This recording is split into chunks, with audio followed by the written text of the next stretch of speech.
Hello and welcome to Scottish Football Daily. And on the video today, we have the breakdown of Scotland versus Morocco. We came out with this game losing it 1-0, which was kind of the result. It felt like everyone kind of half hoped that we got. Coming into this game, Morocco were put on the pedestal as a top 10 team in the world, and we've got no chance. They're going to play us off the park and all the rest of it. Coming into the game, I wouldn't say I was confident, but I didn't really imagine we were going to lose this game. I just felt with the supporters that we had in and around America, the stadium, the whole vibe around the place, the Tartan Army taking over, as well as the clear change of tactics we're going to see from Haiti to Morocco. And then when you look at the styles make fights elements of football matches, where the way Morocco are going to look to bring their party to the game, as well as what we're likely to go up against, I felt this was going to be an even contest and it could have been anyone's to be won. Ultimately, we came out with it 1-0 with a 1-0 defeat and a goal that happened in the first 70 seconds, which was pretty avoidable. This is a game that I think is going to be bittersweet in the morning. I think everyone who played in this game is going to feel like they could have done a little bit better. The opportunity was there to be taken, and now it's all eyes on Brazil from here. But in the video today, we'll break down exactly the team that went out, the tactics we've seen, the substitutions and how they affected the game. We'll look at some of the match highlights, as well as look at the player ratings and discuss the standout performers. At any point in the video, if you do laugh, you learn, you like something or whatever, please do like and subscribe to the channel for more content like this, and get into the comment section. Let me know your thoughts and feelings. Were you pleasantly surprised? Were you proven right? Like, how did you think and feel coming into the game versus how do you think and feel about it coming out of it as we look at the final game on the group stages against Brazil? But yeah, let's just get stuck straight into this one. There was a bit of a given that Scotland were going to mix it up for the Morocco game versus the 4-4-2 that we seen against Haiti. And when we came live on the channel to preview the team sheets and we seen that Kieran Tierney had made the starting lineup as well as Ryan Christie, we imagined this to be a bit more of a five at the back type shape, with the onus from Scotland being condense the middle of the pitch, make it really hard for them to play through the lines and progress through the pitch, and make it a real battle down our left, their right, with Tierney and Robbo kind of double left backing up here, Diaz and Hakimi for Morocco being their main threats as well. And in some ways, that is kind of how it went, but it wasn't a five at the back. In actual fact, Tierney was on the left wing for the most part, with Robbo, Hendry, Hanley, and Patterson forming a bit more of a traditional back four. McGinn and McTominay were in these kind of yo-yo positions again of doing more than one job at one time. But between them and Christie, it was maybe a little bit more of a T shape. It was maybe a bit more of a diamond, as it were, depending on how you want to think of it, with Adams being the lone striker. Now, when we previewed the match on Wednesday or Thursday before coming into it, the main problem I had with not playing Doak and doing something similar to this, also I didn't imagine Tierney would be all the way out in left mid. If anything, I'd have quite easily imagined Robbo doing that sort of thing, was it would be very hard for us to turn defense into attack. It would make it this type of personnel, system, shape, tactics against Morocco would prove, I think, a very good system to battle with them and try and make it a game of fine margins, which it did end up becoming. But the clear problem we were going to have was getting back to front really quickly. I think throughout the majority of the first half, Adams, and at times, whether it would be McGinn, maybe winning a wee 50-50 in and around this area, or maybe a ball played down a bit of a line for Tierney, was just far too isolated throughout the first half, and it made Morocco really comfortable in this game. They get the goal in the first 70 seconds, of course, but outside of that, you didn't really feel that Morocco really broke too much of a sweat. They were quite happy, willing, and able to keep the ball in and around their defence. We didn't have a real big press situation, but what we did is we had like an effective kind of rest defense, if you want to call it that, where we were just kind of guarding the halfway line, letting Morocco move the ball around the back. And because we did such a good job of killing the space in the middle ground and with the system and everything that we played, everyone was really worried about their midfield coming into it. And I said on the preview, man for man, we have better midfielders than them. And depending on what your definition of is better, maybe there's a discussion to be had with one or two of them. Fine, I'm happy to say that. But what I'm saying when I mean that is shoulder to shoulder, when the ball's on the ground and the actual match is playing, our midfielders are not going to be are not going to be second best to these guys. Onai, absent, did absolutely nothing. And Nawi was okay. I think probably the most effective midfielder from Morocco. And Bouadi, who Ali McCoist was absolutely glazing in the commentary, and everyone in football after the Brazil game, he has been a wee bit of a hype boy after that. But in this game, like really, he didn't do anything of real note. He was getting the back. He was big and strong for the age he is. By the way, he is quite an impressive player on the pitch in that sense. But maybe he was cute in a few of the spaces, won a ball, slid it down the line for somebody, whatever. But wasn't dominating the game, wasn't getting on the ball and making things happen. If anything, the real danger player was Brahim Diaz, because he was the only one for them that was really comfortable in those tight spaces to then try and play out with a teammate. And Morocco did a really good job of making sure anytime that they broke. So for the most part, when we were defending, Morocco were really limited to chances out in the wide spaces, or like they did for their goal, spaces in and behind. If our kind of rest defense, as it were, was maybe, if you look at where Henry and Handley is, if they were maybe a wee bit higher up the pitch, you did feel that they were really keen to try and play in behind us. So everything, when you're playing against a good team like this, if they're forced to try and play behind you or over and behind you or in behind you or direct, however you want to call it, or in and out in the side areas, that's a really good position to be in. The number one most important part of real estate on the football pitch is the middle of the ground, is the middle of the pitch. And I wouldn't say overall we controlled it, because at times when we had the ball in these areas, we were liable for losing it. And that was probably the only time they looked dangerous through the middle of the pitch, was maybe McGinn would be fouled and the ref wouldn't give the foul, and Kudus would break into space, would have two guys with him, or Christie, I think, had quite a notable one in the first half when he gets dispossessed in this type of area. And then the space between defence and midfield really opens up for Morocco. They didn't quite take that chance. But other than those kind of dispossessions in the middle of the pitch, Morocco never went through us. They never played amazing football and did little gives and goes and runs around the corner and totally shredded us to pieces. It was a really even contest. But whenever we were going shoulder to shoulder with them and giving as good as we got and making it really hard for us to play through for against them, whenever we got something good, we just had absolutely no way at all of making it count for anything. Adams was the needle in the haystack. And because McTominay and McGinn, like, they're good athletes, they cover ground, but they're not quick. And if you're asking them to be in their own half for a large part, like, McGinn has got great acceleration. There was a moment, I think he was on the right wing in this game, where he motored up the pitch. Might have been on the, yeah, it might have been on the left actually. Really motored up the pitch, had a wee feint and went back and then swung a cross in, which was kind of to nobody.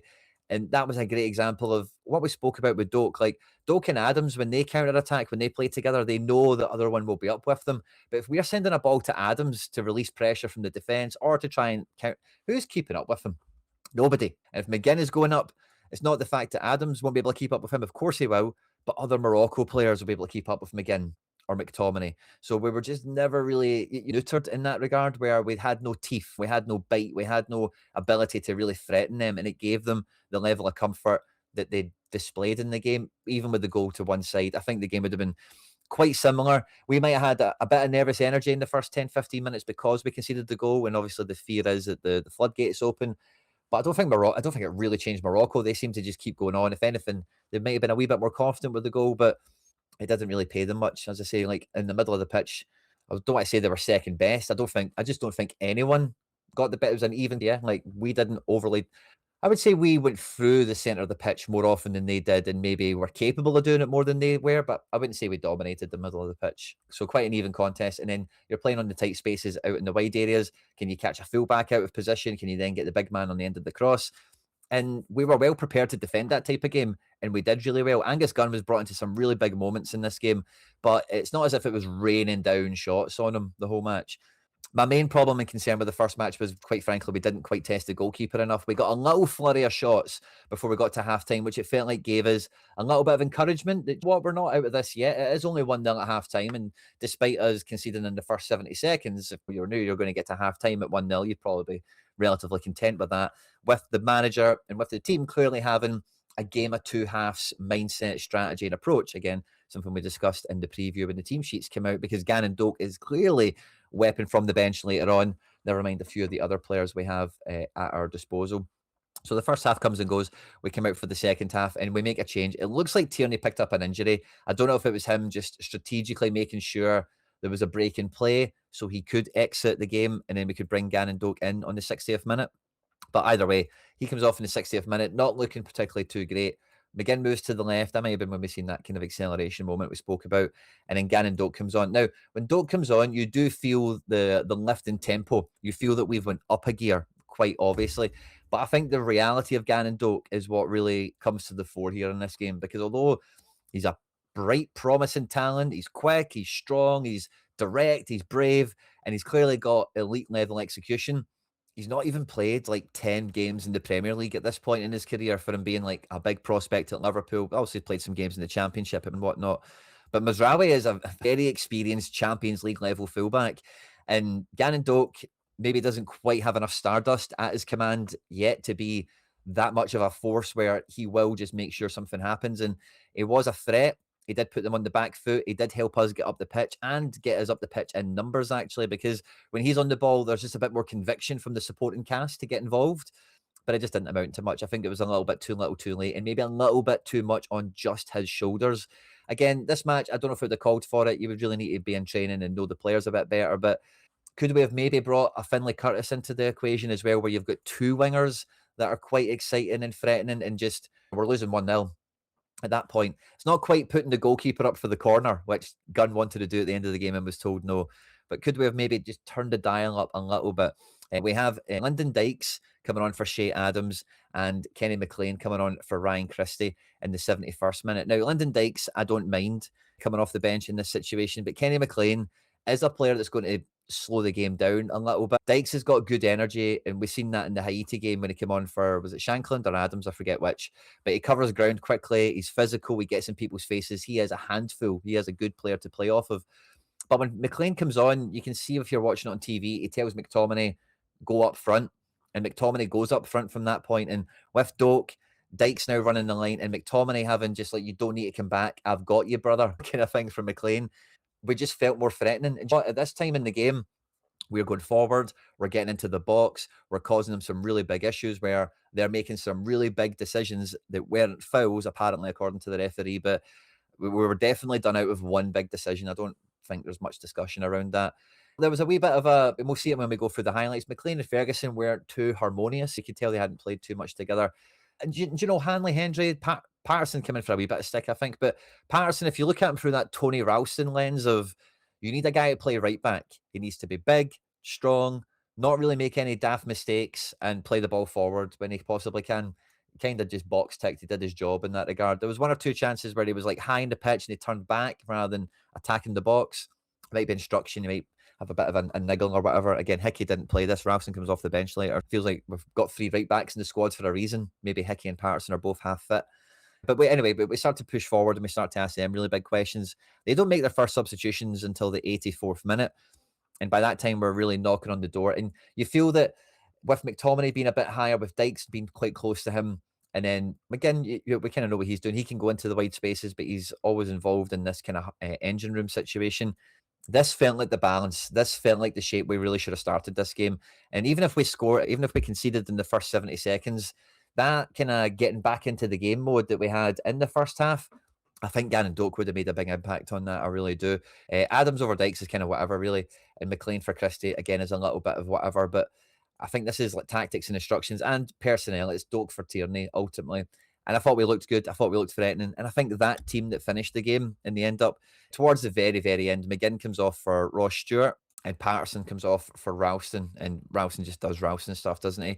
And Ross Stewart, he kind of just goes up front. By this time, it feels like we're just putting bodies forward at this point. And again, you kind of see a little bit of confusion at times between Ferguson and McLean, and the few opportunities where we are really like throwing bodies forward and really opening things up. Again, just a wee bit of practice maybe needed there. Now, this is the first highlight we get is the goal, right? Is the only goal of the, and it's been well kind of covered in the analysis and the breakdown and the post match. I'm not going to rehash like Grant Hanley and the offside trap that he really makes a poor error in judgment in. But what I thought was quite interesting in this game, sorry if I can go backwards to go forwards for a moment. At the beginning of this match, when we had Tierney in at left mid, obviously in the first 70 seconds you don't really get to see that with the goal, but what would happen quite often is whenever Tierney was defending, he would be like in this left mid position dealing with like Hakimi and whatever. But depending on if another midfielder had came out or if the ball was on the other side of the pitch, he was sliding into a back five. Like defensively, he was sliding right back in there, which again, it just felt like there was nobody on either side of the pitch really at times. Adam had a lot of ground to cover. But here in the build-up, you can see he is in a kind of left mid position. And this is a nice setup. And like I say, when we previewed the game coming into it, we do want cover on the left and right side. And we expected that both McGinn and McTominay would have to be mobile and kind of covering all that ground. You can see them engaging there. The midfield of Ferguson and Christie is maybe a little bit too engaged on the ball here. where, for example, where McTominay is right now, Tierney's kind of got a little bit of that space. You'd maybe think McTominay could be a little bit closer to McGinn or even just the other side of his man over here. And then that would have maybe allowed a little bit more cover to come back into this area from one of the midfielders somehow, because it just gives Grant Hanley feels exposed when he ultimately goes to step up here and get caught out. But when you're going to play with this back four, and then you're going to play with the midfield four, oh, sugar, of Tierney, McTominay, Christie, and McGinn. You've got two nice lines. They're as wide as each other. They're quite close together. And then you've got your Lewis Ferguson, your anchor player in the middle here trying to deal. But you get two people in here. So again, there's maybe just a bit of a lack of awareness. But when you've got those two banks of four, the main thing that you're going to know here, because of the way the goal goes and just the general principle of it, is you do want those lines to be pretty close together. You don't want there to be spaces and gaps to be able to be played in between. And when McGinn is leading the press up here, he's the one engaging the ball. That really then has a big knock-on effect to where everyone else is. And the punchline to all that comes, that space needs to go somewhere, and it goes behind the defence, which is the number one thing, the only thing that the defence need to think about, that the goalkeeper here, as you can see, even Angus Gunn on this frame, is already marshalling and watching out for, out in the penalty spot. And even in this sequence, as they move from the left to the right, as they've done here before they swing the ball over the top for is in and amongst this whole Scotland team, they only have a couple of players in here. It is a real high percentile outcome to make these passes happen. Now, Brahim Diaz is not a player you want to give time and space to, but he is forced to be in a little deep pocket here close to the halfway line. This isn't a great opportunity, and it is down to Hanley's decision making here on staying with the runner or trying to play offside. But I think we've killed space really well, and we've only given them really one option to play.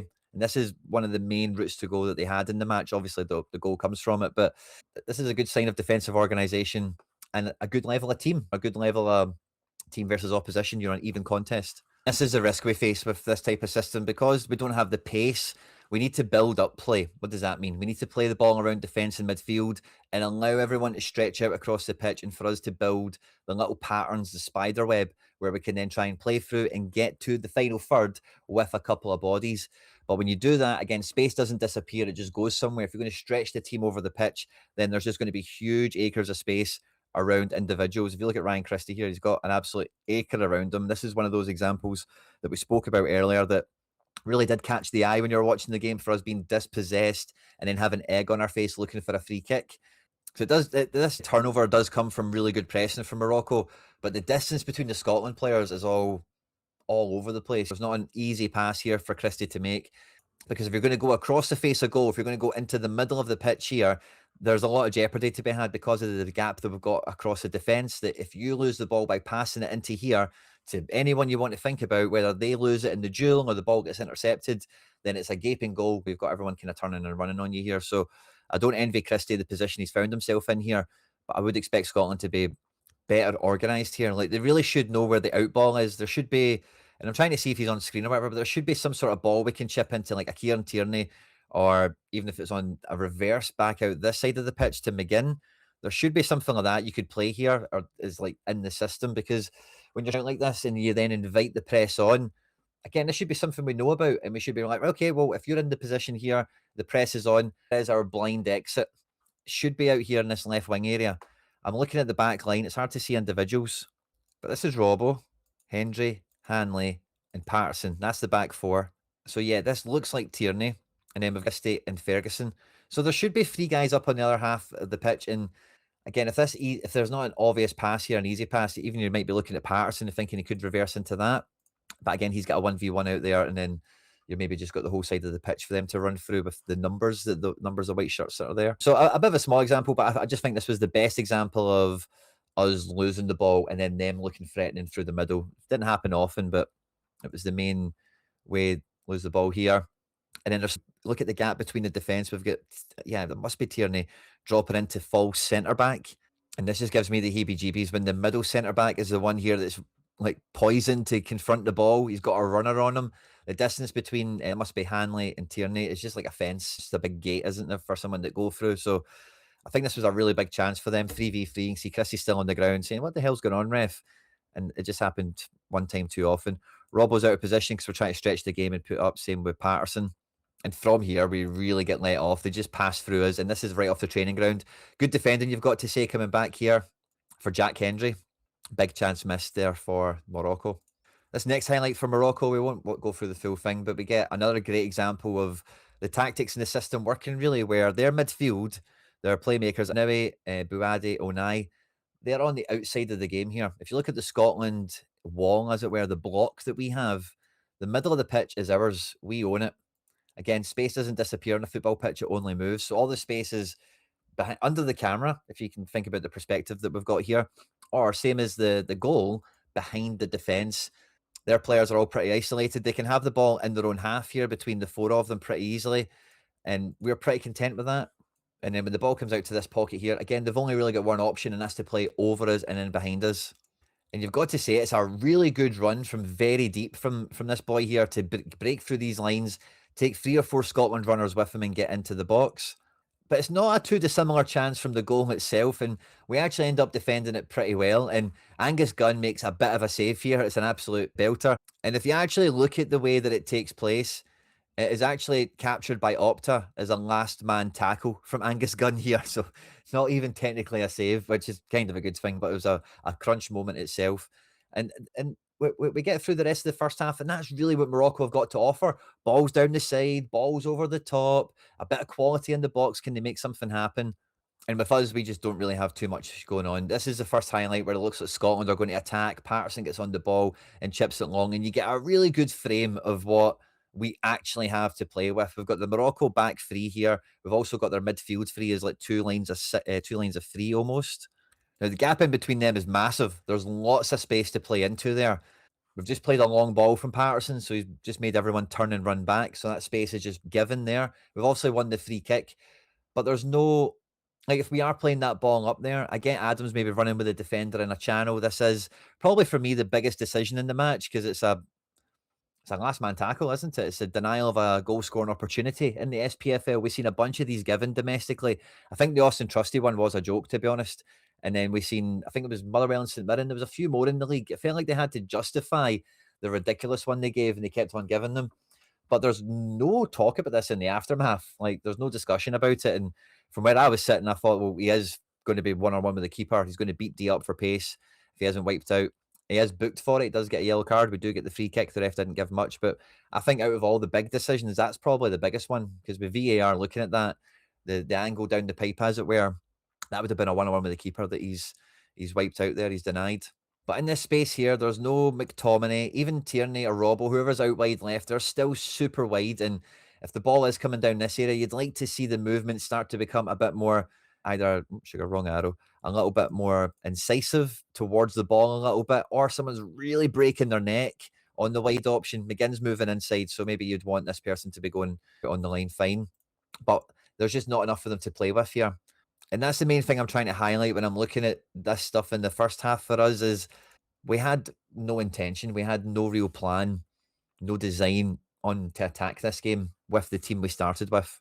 Yeah, the line is a lot higher before we take it for a run, but the gap is still the same. I know Patterson's playing probably the right ball there, but really we should have someone looking to drop into this space here and play it. Now, if Adams is the one to drop, you're probably not going to get any favours because McGinn doesn't really have the ability to stretch.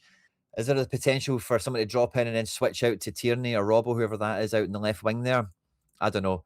It's a good ball in that, don't get me wrong, but I'm just trying to point out, like, that's the plan, is to get Adams in and behind. And as we spoke about, we're on the tactics board earlier, expecting money, which, where even is McTominay in this frame, to keep up with the play, or even McGinn, who's right on it here. It's a big ask. So it just feels like we're throwing too much up in the air, too much is left up to chance. But as you can see with this, man, he actually brings him down right in the middle of the pitch. And look where the ball was dropping. If Che Adams' first touch is here in front of the defender, for me, that's the big decision of the game for me that's went against us. Again, you can see it from this angle. Look where the keeper is on the edge of the box. Referee's looking right at it as well. I think that is a clear and obvious error. If you've looked at that, if he's looking at that and says that's not, like, did give a foul and a yellow card, I suppose. I think this is the big one personally. I think this is the one we should be aggrieved with. Imagine we're going into half time, 1-0 down, but a man up. This is one of those little passages of play we got towards the end of the first half when we seem to like get into the game a little bit and right, okay, let's make this work a bit. We've got Morocco back into their own half where we're able to pass the ball and move it around very well. I thought Christie had an okay game. I think he got bodied once or twice in this match. Had good energy, had a shot he was quite unlucky with, didn't he? But him and Ferguson was brilliant in this game for me. No any spoilers for the player ratings, but top performance from me. And when they two really, there was moments in the game when they two really got on the same page as one another. They were a good force in there, but it just felt like it didn't always have something to play with in front of them. This case, it's a lot different. But again, this is just where I take a little bit of umbrage with the tactics that we've went for today, because as the ball comes out to Patterson here for the artillery, for the big swinging cross to come in from the right-hand side, we've got McGinn here close by on the shoulder. We want McGinn in the box. That's fine. We've got Adams, the striker, who's trying to keep the defender on his toes here, running forwards and backwards. But the other attacker we've got here is Tierney. Now, Tierney in his pomp is a great attacking fullback. I'd say I understand why Clark's played him there rather than Robbo. Tierney at his peak is definitely a better attacking fullback, I would say, before he got like his injuries. And obviously, we know he's not really, he's still great and stuff, but Robbo's obviously kicked on in big ways and is definitely the more complete player of the two. But if you wind back like 6 or 7 years to when they were both like emerging, Robbo was back's left back and Tierney was like an attacking left back, wasn't he? So I kind of get that. But when I see this in the first half, and this is like what we've worked on the training ground, this is what we're practicing, I just don't get it. If you want to play spots for a bit of width and stuff like that, fine, or for a double left back kind of thing, fine. But I want McTominay in the box. I want another one of midfielders in this type of area, if anything. And I would be looking at the team, the makeup, everything we're looking at coming into this game and be asking, why have we sorted it so that it's Tierney that's the extra man that's in this wide area here? Why isn't Tierney maybe just walking into midfield a bit and allowing McTominay forward or allowing Christie forward more? That's what I would ask. But when we want to, Morocco attacks with 3 players in the box. We're attacking with 3 players in the box. And when you've got that, plus a couple of numbers in support, a wee loose ball here or there, you take some shots, you get some crosses, something will come your way. Enough of this just didn't happen first half, or really in the match overall. But when this started to come at the back end of the first half, you thought, okay, this is good. This is moving in our way, our direction. McGinn's ultimately unlucky at the back post for that one. Now, this is in the second half before we get any substitutions. That Morocco have tried to play the ball around the back. McGinn shoulders the guy, wins the ball and counter-attacks. And again, a picture's worth 1,000 words. This is the problem we had in this game. We're attacking with McGinn and Adams for the most part by themselves, and they've got 4 or 5 guys to deal with, plus a goalkeeper and half a pitch to cover. And as much as McGinn can be good on the ball, all of our players are pretty tidy. We've fast forwarded this on. No one else is in frame. No one else has the ability to keep up with this attack. And McGinn's got 2 guys to beat. He's got nobody playing behind him. He's got no overlap on the right-hand side. There's just so little to play with here. Again, a good example of the most common situation we found ourselves in whenever we did get after them in midfield. We did win the ball and turn over. Maybe it would be Adams in a bit of a hopeless cause on a suicide run or whatever. Sometimes it would be this type of thing. And I think this is a decent shout for a penalty ultimately. But again, Tierney is the first one to join the attack. Christie's not too far away. It's a good engine from him. But it's just far too... And I like Tierney. I thought if this was 5 at the back, it might have been something. But I just feel like we really tied a hand behind our back with these tactics.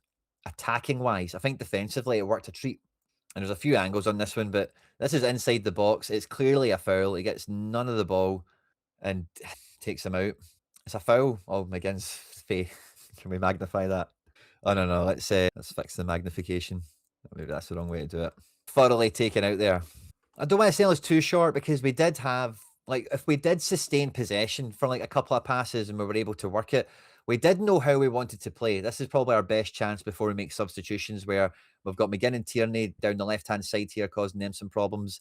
McTominay finally in the final third to start the move off. Support, who's ultimately the one that's going to get on the end of this. Adams leading the line. Oh, sorry, Doak is here. That's Robertson over here. I beg your pardon. The number 3 thing threw me off for a second there. And when McTominay squares the ball here to Christie, we've got 1, 2, 3, 4. I'm going to say 5 players in support of the attack. This is half of our team attacking. This is kind of what we needed to see at this point in the game. And it was good to put them on the back foot, try and grow our confidence in the game. And I did say Christie was my shout to be the unexpected hero of the game. And when this shot fell to him, I thought, oh, come on, Christie, finish that. Come on. Oh. And when you see the replay, he's obviously got his lines wrong and he skied it. But he's seen where the goalkeeper is. He knows the type of shot he wants. And the execution has just been a bit off from him, sadly. But more of this is what we needed in the game. Now, at this point in the game, Lyndon Dykes and Kenny McLean have come on. So McTominay is a de facto second striker, and we've got McGinn in at left mid. We're breaking away here. We've got Robertson leading the line as well. And when McTominay gets into here, I'm really waiting to see the ripple, the net ripple at this one. I'm expecting him to shoot. I'm expecting him to test the keeper. He does have a bit of a crowd on him. There is a bit of contact. You need to the referee, I think you need to make a better attempt at shooting here rather than, yeah, just kind of going down at the first sign of contact, essentially. But we've got three bodies in the box. We've got McGinn in support as well. This was encouraging. It felt like we went up the gears, like I mentioned earlier. Not a penalty for me, personally. McGinn one I could see. And there is contact here. He does bang his knee and take him out and stuff, but they've seen them given. Everyone says that, don't they? We then get a pretty identical chance to their goal in the first half where we're out in this right-hand side pocket here. We've got Doak a little bit deeper on the ball. There's a bit of movement in front of him. And we go backwards to go forwards. And I guess this will be Kenny McLean or, yeah, I think this will be Kenny McLean. Not maybe quite lifting the ball over, but play through the lines and get behind him. McTominay is able to attack the same box and the same kind of trajectory, the same angle as Siberi did in the first half.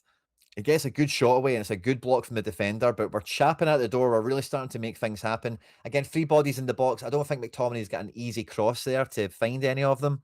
There's no cutback option. So he's got to shoot here, doesn't he? Now, we get a good chance here. It comes to McTominay as well, which I think is a good kind of microcosm of what I was talking about with Ben Doak. If we watch him out on this right wing here, he's going to be faced up by Mazraoui. Now, he's clearly got skill and pace and can go by somebody. Of that, there is no question. But as you really see in this sequence here, he's got everything to do it. But Mazraoui's just got a bit more experience, and Gannon Doak is just lacking a bit of that experience. Still a bit of an uncut gem in that regard. When he does get by him, he motors through. And if he does just about by half a yard, he's thinking, I'm crossing from here because I'm not going to get away from this guy. And we get lucky with the way this ball comes into the box. It actually does fall to us because it's not a great cross. It's not from a great position.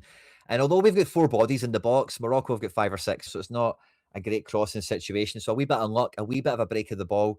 And again, when this happens, I'm thinking, oh, this is it. This is it. Drop it back for number 13. Is that Hendry? Oh, Jesus, maybe I get why he didn't do it now. But Hendry, McGinn, please drop it back to one of them to walk onto it. Fair enough, that Buadi kind of closes it out. It's quick enough. He has to swing and shoot at it, and it goes kind of nowhere. But we created chances, man. And I think any of the negative chat that will come out of this game will be like, Clark got the tactics wrong, and it was this and it was that. And I do agree with probably, and I don't even think in hindsight, I think Doak should have started the game, or there should have been a different idea about how we actually attack quickly once we've been under pressure and possession. But we were able to turn up. We were able to go up the gears. We were able to fight our way back into the game. And really, when it came to the second half, even this shot from Lyndon Dykes, we did absolutely everything but score. Is it a shot from Lyndon Dykes or a clearance, actually? I'm not too sure. But a disappointing outcome, but I wouldn't say a disappointing performance. I think everyone that played for Scotland put in a really good shift. The highest scoring player on the day was actually Angus Gunn with a 69 out of 100 performance. Like I mentioned to you before, he was credited with a last man tackle for that save that he made on Hakimi.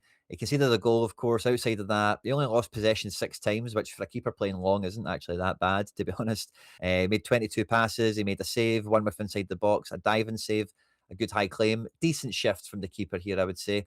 The actual highest rated outfielder for Scotland was Lewis Ferguson. Again, for me, the real headline maker of the match. The guy that, if you were scouting this match, everyone knows about McTominay, Christie, McTominay, McGinn, and Robertson, don't get me wrong. But if you're looking at the Christies and the Pattersons and the Hendrys and all that, who is the rest of the Scotland team?